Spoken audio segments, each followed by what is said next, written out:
함께 기도하심으로 아침 묵상 시작하겠습니다. 사랑과 은혜의 하나님 아버지 감사합니다. 오늘도 복된 하루 허락하여 주셨사오니 매일 계속되는 삶 속에서 우리의 어려움에 집중하지 아니하고 매일 계속되는 주님의 은혜에 집중하여 살게 하셔서 걱정과 두려움이 변하여 찬송과 감사가 되게 하시고 늘 승리하는 믿음의 삶이 될 수 있도록 인도해 주시옵소서. 이 시간도 함께 하시는 하나님을 찬양하며 예수 그리스도의 이름으로 기도하옵나이다. 아멘. 이 시간 함께 찬송가 299장 함께 찬송하겠습니다.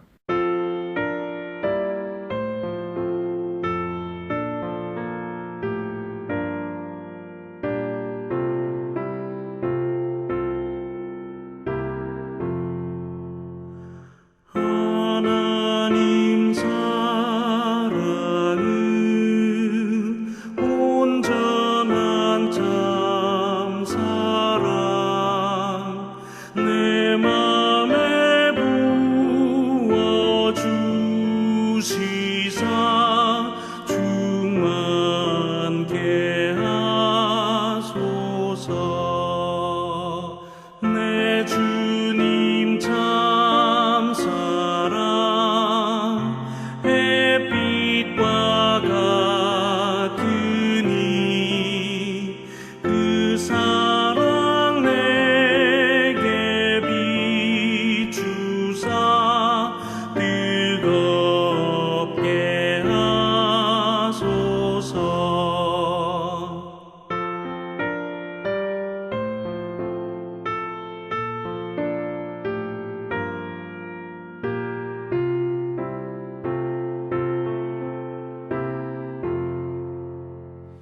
그 사랑 앞에는 풍파도 그치며 어두운 밤도 환하니 그 힘이 크도다. 하나님 사랑은 온전한 참 사랑 내 맘과 영에 채우사 새 힘을 주소서.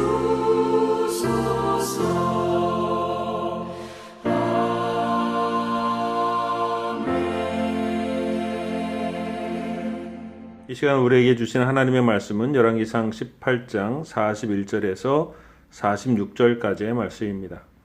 열왕기상 18장 41절에서 46절까지의 말씀입니다. 엘리야가 아합에게 이르되 올라가서 먹고 마시소서. 큰 비의 소리가 있나이다. 아합이 먹고 마시러 올라가니라. 엘리야가 갈멜산 꼭대기로 올라가서 땅에 꿇어 엎드려 그의 얼굴을 무릎 사이에 놓고 그의 사환에게 이르되 올라가 바다 쪽을 바라보라. 그가 올라가 바라보고 말하되 아무것도 없나이다. 이르되 7번까지 다시 가라. 7번째 이르러서는 그가 말하되 바다에서 사람의 손만한 작은 구름이 일어나나이다. 이르되 올라가 아합에게 말하기를 비에 막히지 아니하도록 마차를 갖추고 내려가소서 하라 하니라. 조금 후에 구름과 바람이 일어나서 하늘이 캄캄해지며 큰 비가 내리는지라. 아합이 마차를 타고 이스라엘로 가니 여호와의 능력이 엘리야에게 임하매 그가 허리를 동이고 이스라엘로 들어가는 곳까지 아합 앞에서 달려갔더라. 아멘. 우리가 가진 성경에는 열왕기서가 편의상 상하로 나뉘어져 있지만 본래 히브리어 성경에는 열왕기서 한 권으로 되어 있습니다. 그리고 책의 내용은 제목 그대로 열왕기서로 왕들의 이야기를 적어 놓은 것입니다. 그런데 요 며칠 아침 묵상에서 열왕기상을 읽어가다 보면 왕의 이야기보다는 엘리야 선지자의 이야기를 중심으로 흘러갑니다. 또 대부분의 왕들과는 달리 그 내용도 상당한 양인 것을 보게 됩니다. 그리고 엘리야 선지자 이야기 이후에 미가야 선지자로 열왕기상을 마감하고 열왕기 하에서는 9장까지 엘리사 선지자 중심으로 이야기가 흘러갑니다. 더군다나 열왕기서를 한 권으로 보면 정 가운데 부분에 이 선지자들의 이야기가 인상적으로 상당량 기록되고 있다라는 것입니다. 이 정도면 열선기서, 여러 선지자들의 이야기로 책 제목을 바꾸던지 이 선지자들의 부분만 따로 떼어내어야 하지 않을까 하는 생각이 들 정도입니다. 가히 선지자들의 시대가 도래하게 되었습니다. 선지자들이 전면에 나서게 된다는 것은 일면 좋은 일일 수도 있지만 성경을 보게 되면 선지자들이 전면으로 나오게 된다는 것은 그만큼 이스라엘과 왕들이 하나님 앞에 바로 서 있지 못하다는 반증이기도 합니다. 그래서 오늘 계속해서 보게 되는 위대한 엘리야, 미가야, 엘리사 선지자 시대는 그만큼 악한 왕과 백성들의 시대라고 할 수 있는 것입니다. 그래서 오늘 악한 시대의 선지자들의 이야기는 죄를 짓고 있는 왕들의 이야기 속에서 또 다른 이야기, 그 왕들의 이야기들 속의 행간에는 하나님께서 정말로 우리에게 하고 싶으신 하나님의 말씀을 들려주시는 듯 합니다. 우리가 잘 아는 바와 같이 사도행전을 성령 행전이라고도 부릅니다. 왜냐하면 실제로 사도들의 활동한 이야기이지만 사도들 속에서 성령 하나님의 역사하시는 기록이기도 하기 때문에 그렇습니다. 그래서 우리는 사도행전을 읽어가면서 사도들이 어떻게 했는가와 더불어 하나님께서 어떻게 역사하셨는가도 깊이 살펴보아야 하는 것입니다. 그래야 성경을 바로 읽는 것이고 그 속에서 하나님의 뜻을 바로 알아갈 수 있는 것입니다. 그런 면에서 보면 오늘 선지자의 이야기는 의미가 있다고 생각합니다. 열왕기서라고 쓰고 열선기서라고도 쓸 수 있다고 생각합니다. 열왕기서와 선지자들의 관계는 이후에 성경 속 잠깐만에서 따로 다루기도 하겠지만 실제로 열왕기서와 선지서는 따로 떼어놓고 읽을 수 없기 때문에 그렇습니다. 그 수많은 왕들 사이에서 선지자들의 활동이 있었고 그 안에는 복합적인 하나님의 마음과 일하심이 나타나고 있기 때문에 그렇습니다. 그래서 열왕기서를 보면서도 우리는 그 안에 선지자들을 통하여 역사하시고 말씀하시는 하나님의 뜻과 마음을 보아야 하는 것입니다. 오늘 아합은 죽지 않았습니다. 오늘 이 갈멜산의 대결까지 오게 한 장본인이 있다면 그것은 아합과 이세벨이라고 할 수 있습니다. 이세벨은 강력히 바알과 아세라를 섬기는 정책을 이끌었고 아합은 하나님과 바알 사이에 양다리를 걸치고 머뭇머뭇하면서 지내는 사람이었습니다. 그래서 바알과 아세라의 선지자들과 함께 죽어서 문제가 해결이 될 사람이 있다면 바로 아합 왕일 것입니다. 그러나 하나님은 오늘 그를 죽이지 않으셨습니다. 그리고 엘리야의 그 다음 일이 잘 이해가 되지 않는 부분이 있습니다. 아합 왕을 죽여야 했을 것입니다. 설령 그렇지 않다면 오늘 갈멜산의 대결 후에 이스라엘을 괴롭게 하는 사람은 바로 너다 라고 호통을 치고 회개케 해야 한다고 생각합니다. 그러나 죽이지도 않으며 회개를 촉구하지도 않았습니다. 대신 가서 식사를 하라는 것입니다. 아마도 바알과 아세라 선지자들의 춤과 자해가 점심시간을 지나서까지 계속되면서 모두가 식사의 때를 놓친 것 같습니다. 가서 하나님께 회개하라든지 나랑 같이 기도하러 올라가자라고 했어야 할 엘리야는 아합 왕에게 가서 식사를 하라고 합니다. 그 후에 그리고 그에게 듣기 좋은 복음을 전해줍니다. 큰 비의 소식이 있다라는 것입니다. 왕으로서도 개인으로서도 큰 위기를 넘기는 일이 되었을 것입니다. 어떻게 보면 정작 기도할 사람은 아합인데 엘리야가 가서 야고보가 이야기한 것처럼 간절히 기도하는 듯한 모습으로 나타나 있습니다. 또 하나님은 아합을 편히 돌려보내십니다. 이스라엘 평야 쪽은 비가 오면 진흙처럼 빠지는 경우들이 있습니다. 그래서 비가 오면 마차가 가기가 불편합니다. 그런 토지의 습성을 이용하여 이곳에서 벌어진 전쟁에서 승리하기도 한 적이 있었습니다. 그런 일 때문에 마차가 빨리 움직이지는 못하지만 이스라엘 성까지 약 20여 킬로를 하나님은 엘리야에게 능력을 주어 아합 앞에 달려 길을 인도해 가십니다. 하나님은 왜 이러시는 걸까요? 그러나 그것을 자세히 살펴보면 사실 이것이 열왕기서에 나타난 하나님의 본심인 것입니다. 먼저는 선지자를 보내시는 하나님의 본심, 성품과 마음을 알 수가 있습니다. 예레미야 7장 25절에 보면 너희 조상들이 애굽 땅에서 나온 날부터 오늘까지 내가 내 종 선지자들을 너희에게 보내되 끊임없이 보내었으나 라고 말씀하시는데 예레미야에서는 이와 비슷한 말씀이 여러 번 나오는 것을 봅니다. 선지자를 부지런히 보냈다는 하나님의 부지런하심입니다. 왜 그렇게 선지자들을 부지런히 보냈을까요? 그것이 이스라엘을 향한 하나님의 마음입니다. 또한 하나님은 인격적인 하나님이십니다. 약속하시고 말씀하시는 것을 지키시는 분이시며 말씀을 통하여 우리를 권면하시고 깨닫게 하셔서 하나님 앞으로 인도해 가십니다. 우리를 로봇처럼 대하지 않습니다. 우리의 마음에 감동을 일으켜 변화시키셔서 하나님과 진심으로, 진정으로, 인격적으로 만나고 싶어 하시는 것입니다. 하나님은 우리를 그렇게 대하십니다. 선지자를 통해서 그렇게 우리를 대하고 계시다는 것을 보여주시는 것입니다. 또한 하나님은 사랑의 하나님이십니다. 유대인 신학자 아브라함 헷셀은 이렇게 말합니다.